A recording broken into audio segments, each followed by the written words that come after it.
Dave. Hi, Mr. Johnson. So my question or comments are related to what you said yesterday about not being open to pass any legislation to ensure that military gets paid. I'm sure you can tell by my voice I'm very shaky. Just want you to hear a little bit about my family. I have two medically fragile children. I have a husband who actively serves this country. He suffers from PTSD from his 2 tours in Afghanistan.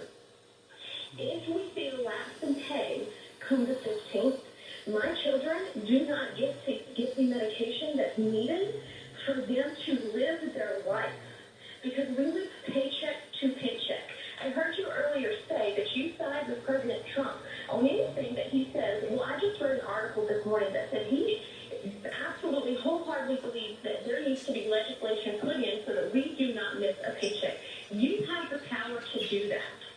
And as a Republican, I'm very disappointed in my party. And I'm very disappointed in you because you do have the power to call the House back. You did that. Or you refused to do that just for a show.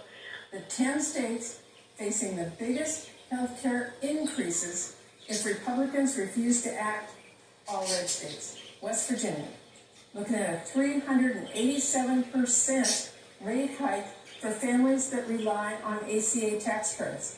Wyoming, 382%.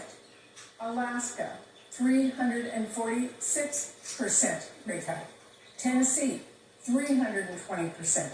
Mississippi, 314%.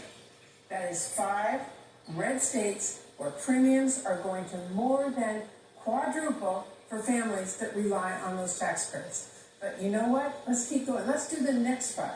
These are states where the average premium will more than triple for families relying on the tax credits.